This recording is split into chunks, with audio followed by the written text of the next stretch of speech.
ചിങ്ങമാസത്തിൽ തിരുവോണം എത്തുന്നതിനേക്കാൾ മുമ്പ് ഡേവിസേട്ടൻ്റെ വീട് തറവാടിൻ്റെ തൊട്ട് സൈഡിലായിട്ട് ഡേവിസേട്ടൻ കുറച്ച് ചെണ്ടുമല്ലിച്ചെടി നട്ടിട്ടുണ്ടായിരുന്നു. ഇപ്പം ആ ചെണ്ടുമല്ലിച്ചെടി ഫുൾ വിരിഞ്ഞ് നിൽക്കുകയാണ്. ഇപ്പോൾ രണ്ടാമത്തെ വളം ചെയ്യാനായിട്ട് ഡേവിസേട്ടൻ പോവുകയാണ്. അതിനോടൊപ്പം ഈ വിരിഞ്ഞ് നിൽക്കുന്ന പൂക്കൾ ഇപ്പം തന്നെ ഇത് കച്ചവടമായിട്ടുണ്ട്. പല ആൾക്കാരും ഡേവിസേട്ടനോട് ചോദിച്ചു വെച്ചേക്കാണ്, കടക്കാരും ചോദിച്ചിട്ടുണ്ട്. ഡേവിസേട്ടാ, പൂവൊക്കെ വിരിഞ്ഞ് നിൽക്കുകയാണ്. അപ്പോൾ രണ്ടാമത്തെ വളം ചെയ്യാൻ പോകണമെന്നല്ല പറഞ്ഞത്. എന്താണ് വളം ചെയ്യണേ? ഇപ്പോൾ ചെയ്യാൻ വേണ്ടി നമ്മൾ വെച്ചിട്ടുണ്ടെങ്കിൽ 19 വളം നമ്മൾ ഇലയിൽ തെളിക്കാൻ വേണ്ടിയിട്ട് കൃഷിഭവനിൽ ചോദിച്ചപ്പോൾ അവർ അങ്ങനെ ചെയ്യാൻ പറഞ്ഞപ്പോൾ അങ്ങനെ ചെയ്യണത്. അപ്പോൾ അത് പൂവിന് നല്ല ഗ്രോത്തും കാര്യങ്ങളൊക്കെ കിട്ടാൻ വേണ്ടിയിട്ട്, കൂടുതൽ പൂവുണ്ടാകാൻ വേണ്ടിയിട്ട്. എത്ര തവണ അടിക്കണത്? രണ്ട് പ്രാവശ്യം അടിച്ചാൽ ആ. ഇതിപ്പോൾ പൂവൊക്കെ കച്ചവടമായോ? ആ പൂവ് ഇവിടെ കടക്കാർ ചോദിച്ചെന്ന് പറഞ്ഞു. കടക്കാർ കുറച്ച് ചോദിച്ചിട്ടുണ്ട്, പിന്നെ നാട്ടുകാർ കുറേ വേണമെന്ന് പറഞ്ഞിട്ടുണ്ട്. ഇപ്പോൾ ഓൾറെഡി പൂവ് കുറേശ്ശെ ആൾക്കാർ മേടിക്കുന്നുണ്ട്. ആണല്ലേ? പൂ ഉണ്ടാവണമെന്നുണ്ടാകുന്ന പോയിക്കൊണ്ടിരിക്കുന്നുണ്ട്. ഒരു നന്നായിട്ട് പൂവായി തുടങ്ങി. ഫുള്ള് പൂവായിട്ടുണ്ട്. ഓണത്തിനാകുമ്പോഴേക്കും ഫുള്ളായിട്ട് പൂ കിട്ടും. ഓണാകുമ്പോഴേക്കും മഹാബലി വരുമ്പോഴേക്കും ഇവിടെ അടിച്ച് തകർത്ത് പൂക്കളം കണ്ട് സന്തോഷിച്ചു പോട്ടല്ലേ? അപ്പം ഇത് നട്ടപ്പോൾ ചേച്ചിയും ചേട്ടനും കൂടിയാണ് നട്ടത്.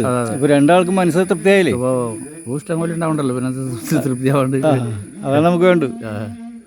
അപ്പോൾ ആൾക്കാർ കാണുമ്പോൾ ഒരു സന്തോഷമുണ്ട്. അതെ അതെ, പല ആൾക്കാരും വന്ന് ഫോട്ടോ എടുത്ത് പോകണമെന്ന് അല്ലേ? ഇന്ന് രാവിലെ കുറേ ആൾക്കാർ വന്ന് ഫോട്ടോ എടുത്തിട്ട് പോയി.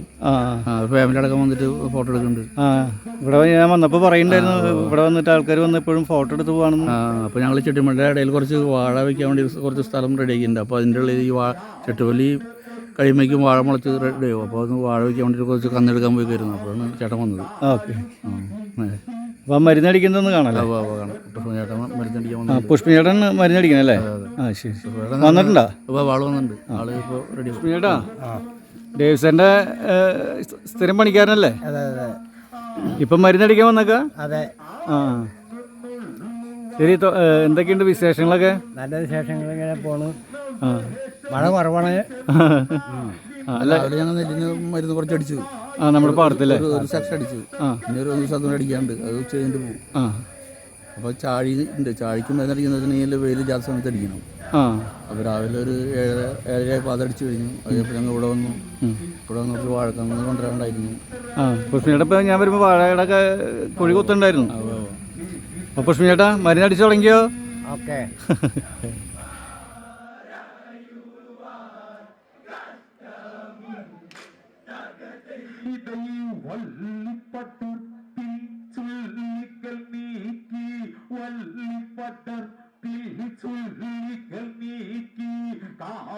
കണ്ണാലെ അവളത്ത് നോക്കി രാസലീല അവളൊന്നു വിടർത്തി രാമദേവനെ അവളത്ത് നോക്കി രാമദേവനെ അവളത്ത് നോക്കി കെട്ടിപ്പിടിച്ചു കടിച്ചത്തുമുത്തണ്ണം കെട്ടിപ്പിടിച്ചുകടിച്ചത്തുമുത്തണ്ണം എന്നിട്ട് ചുണ്ടിനെ അവനത്ത് നോക്കി കെട്ടിപ്പിടിച്ചു കടിച്ചത്തുമുത്തണ്ണം എന്നിട്ട് ചുണ്ടിനെ അവനത്ത് നോക്കി മെയ്യിലും മവ്വേ ചൊന്നതിറുക്കി ആടോട്ടൊരുങ്ങി വിരലി കിളിയാക്കി പട്ടുവിരിച്ചു കഴിഞ്ഞതയൻ മണ്ണ് സ്വന്നതിന്നു നോക്കി തകത്തെ ഇതയേ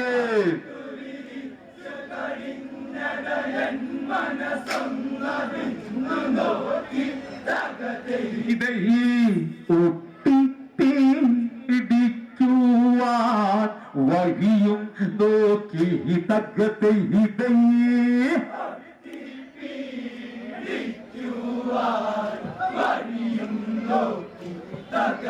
ഇതൈ ശൈലനാഥത്തന്നൊരു വരമോർത്തി ആമുഖം വിധു സാധിക്കാനോർത്തി ഇഷ്ടരൂപസിദ്ധിക്കായി ചേർത്തി മന്ത്രം മധൊന്നു ജപിച്ചതുമൊത്തി മന്ത്രം മധൊന്നു ജപിച്ചതുമൊത്തി ഇന്ദ്രകുല തില്ലകത്തള്ള നർത്തക്കി നാരികളെ വെളിയും വിധമൊത്തി ഇന്ദ്രകുല തില്ലകത്തള്ള നർത്തക്കി നാരികളെ വെല്ലും വിധമൊത്തി രാമനോ കണ്ട് ഒന്നു വിയർത്തി ആരാമനോ കണ്ട് ഒന്നു വിയർത്തി എന്നുടെ ചേല തുമ്പത്തെടുത്ത് തുടയ്ക്കണം മുഖത്തെ തകത്തെ ഇതഹിയേ എന്നുടെ ചേല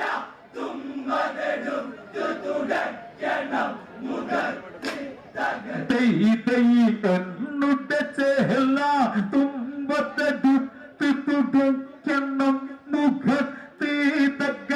ഇതഹിയേ